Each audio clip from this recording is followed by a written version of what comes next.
What's up, everybody? It's another edition of Talkin All That Kazz with me, DJ Kazzeo. That's right. This is where you find interviews that I conduct on my radio show. I isolate them, put them to a video format so you can watch them anytime, check them out, and it's basically the audio with a picture of the artist that I'm interviewing and my web address. So pretty basic, but it's a lot of interviews that people don't often get to hear sometimes because they don't have time to listen to my radio show, or they don't have time to listen to the complete 2-hour show on my Mixcloud channel. So this is isolated interview clips, and here's another one. Let's see who I'm talking to this time. In 3, 2, 1. Another nice little beat that I found. I like this one right here. I like man. this right here. Digging this one right here. Yo, we got a special guest joining us right about now. No stranger to the show. He's been on before a few times. He's known as Mr. Madism. You could call him Hakim Green from Channel Live. What's up, Hakim? Yeah. I'm good, yo. How you doing tonight, man? How's everything out there in Jersey? Actually, I'm in Florida. I've been living in Florida since 2015. Oh, I didn't even know that, man. Yeah, we represent Jersey no matter where we are. But, I'm in the Sunshine State right now. I don't know if that's a good thing, man. I mean, the government down there with DeSantis is just, it's a joke. Bro, you are not lying. This guy is off the hook. But, I have my small circumference pretty secure. We like it peaceful around around my way. So I really don't pay too much attention to the governor. I hear you, man. I hear Just you, live my man. life. Just live my life, man. I hear you, man. So it's been a minute since we caught up. A few things going on. You got a new record out called Jewelry that we've been playing for a couple weeks. We're going to get into in a minute. Talk to me about what's been happening over the last couple of years with Hakim, man. Yeah, so, I started the company officially, Madism Inc. Nice. And, got the brand. I'm pushing the brand. I put out an album project in 2020 with 25th anniversary of Madism, so I celebrated it with the album Madism, Who Wants to Smoke, featuring KRS-One, General Steele, Tretch, Do It All, Keith Murray, Carl Thomas, Thurston Howell III, Drez from Black Sheep, the Dot X from Brand Nubian, and, again, representing cannabis lifestyle and culture in the hip-hop form that we do.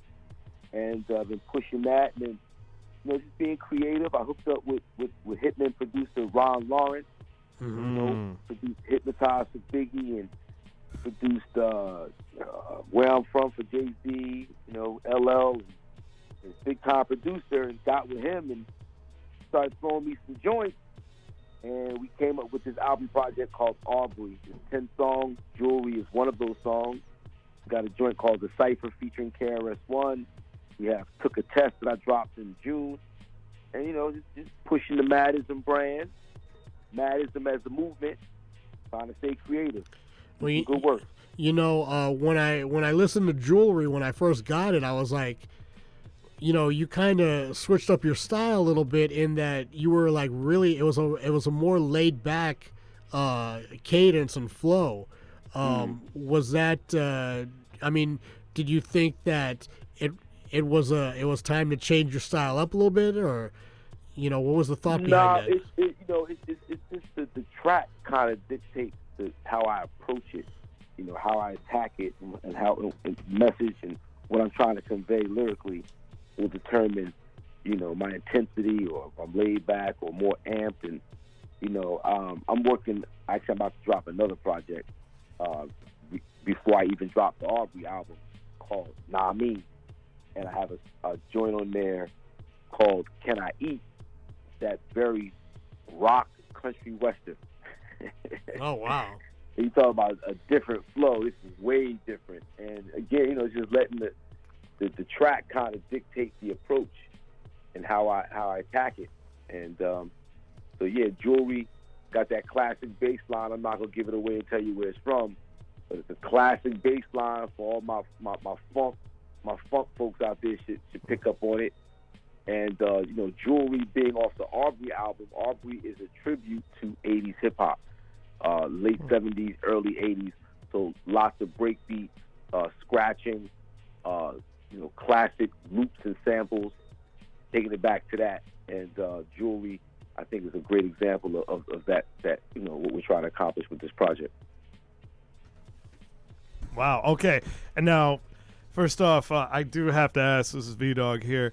You said, I totally missed this, so I apologize in advance before I even ask this question. You said you were living where now?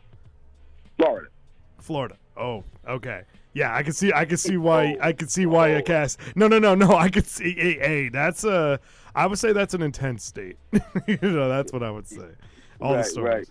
Right. Yeah, man. Okay. Very right, very much right wing out here. You know what I mean? Yes, that's gotta be a little tough to deal with. So, with everything you're also talking about, and I imagine it probably would be a little difficult out there, but I'm sure you could still pull it off. Do you think you're gonna go? You said you started a company called Madism. Is that a production company, or is that possibly like a dispensary? Because I feel like Madism right now is an entertainment company, and I've just been focusing on the branding, the merchandising, merchandise outside of actual flower, more, T-shirts, hoodies, sweatshirts, whatever. Okay. Just kind of capitalizing off the brand Madism, the name Madism, what it means to the culture. I do have some interest from some growers and dispensary owners wanting to do collaborations and partnerships and, possibly put out a strain. I'm just taking my time doing it. I don't want to be a flash in the pan. I think the brand itself deserves more than just being, a way to sell weed. Right. I was a weed, dealer in the late 90s, early 2000s. I had everybody from Snoop, Lil Wayne, Def Jam, Bad Boy, and all these rosters were like my cussies. Wow. I sold weed, ounces, 50s, quarters, eighths, pounds, and now at, this stage in my life, I don't really want to sell weed. Right. No. I mean, as a dispensary, of course it'd be different. But you want to do it the right way. Well, even with the dispensary, right? So Mad Lion owned a dispensary in California. Yes, right? That makes sense. So I got a chance to see, just the compliance, the oversight, the T's and the I's. There's a lot to owning a dispensary. Oh yeah. Oh my God, it's you have to kind of dedicate your life to it, and that's not where I'm at right now. Understood. Yeah. It's a much easier route for me to concentrate on the brand, deal with the lifestyle and the culture, create the aesthetic, and folks who are serious about that lane and want to be involved, perhaps want to license, do a licensing deal, and I can lease out the brand, lease out the lifestyle, the culture, that give it that Madism stamp of approval. Mm-hmm. Well, that's my approach. One question that comes with that, in that using the Madism as a brand, how does that work as far as the involvement of Tuffy? No, it doesn't. It's all me. So he has no rights to that name? Not at all. Cool. Okay, I was just wondering because you guys, that was your guys' record, so. Yeah, I mean, the song Madism, mm-hmm. that didn't start the term Madism. Oh, okay. Right. Cool. Matter of fact, we're sampling Buckshot Shorty on I Got You Open, who says, all we do is spark Madism. Right. Redman has a song called, he goes, Madism. Ism is a term that's been around for ages and ages, and in fact, in looking to lock down the name, you can't really lock down the name Madism. So what I did was create a brand that I created, that I own. Okay, and gotcha. And then trademark that.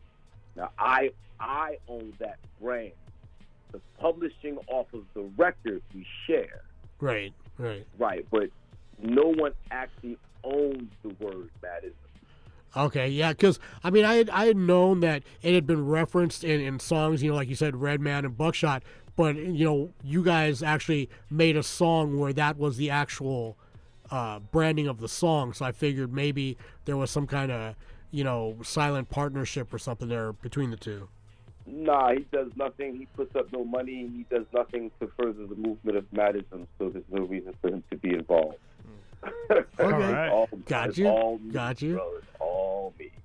All right. Got you. Hey, so is there a website up for your company, or how can people check that out? You can go, Madism.info is the actual website, and you got new content, music, videos, interviews. So it's a landing spot for the brand. Merchandise. You can purchase T-shirts, sweatshirts.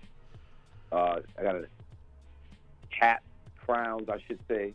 I'm gonna have to go check that out because I can always use a good hoodie. Yeah, for real. Let's go. I can always use a good one of those, man. Yeah, man. So, the way this call tonight got coordinated was through Soul Rack. Are you doing any work with him? Are you got any tracks with him? I actually laced him with a joint. I did a joint called Cassette. It was a tribute to cassette tapes and how important they are to the culture. Yeah.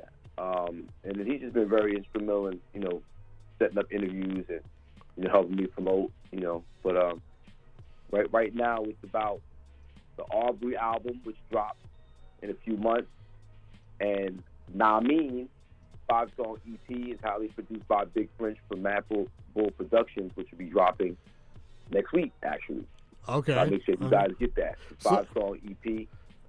So, and, so Nice. So that'll be on all streaming platforms, right?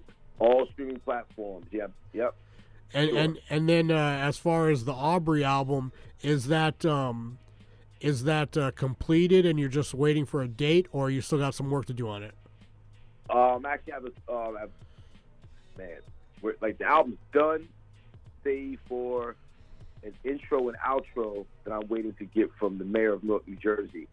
So I do an annual event in Newark, New Jersey. I have another company called 24 Hours of Peace that I created to support the mayor's initiative, Violence to Public Health Issue. Nice. And for the last 12 years, we've been doing this annual concert called 24 Hours of Peace. And it's just a way for us to push peace, love, unity, safety, having fun. Use hip-hop as a way to engage the community, nonprofit organizations and social services organizations that are doing daily work, give them a stage, platform to engage with the community, let folks know what resources they have at their, for them there. And, every year, the entire Newark community looks forward to this concert. We've been successful over the last 12 years. That's We've got dope, everybody man. from Common, KRS-One, Jada, Styles, Beanie, Freeway, Lords of the Underground, Naughty by Nature, Smith & Wesson, Black Moon. Everybody comes out to rep for peace, love, unity, safety, having fun at 24 Hours of Peace. And just to clarify, when you say Jada, you mean Jada Kiss, not that nutcase that's married to Will Smith, right? Yeah, we talking about Jada Kiss. Okay, not just making not sure. Jada Smith, Just making not Jada sure. Smith. Hey, man, before I let you go and we jump into jewelry, go ahead and give out all those social media contacts so people can, catch up with you. Oh, yeah. Touch down with me at Hakim Green, HAKIM GREEN. That's Instagram, Facebook, Twitter. Also, madism.info, MADIZM.info. That's the website. That's Facebook. That's Twitter. That's IG. And also at 24HRS of Peace, 24 Hours of Peace. 24HRS of Peace. That's all platforms, Twitter, IG, Facebook. Dope, man. All right, man. We wait on that Aubrey album. Can't wait to hear it. The new EP that comes out next week. Make sure you go and cop that. Nah me. There we go, man. There we go. All right, so Hakim, we're gonna let you go. Jumping into jewelry, and we'll talk to you soon. All right. Yes, sir. All right, All right, man. Peace.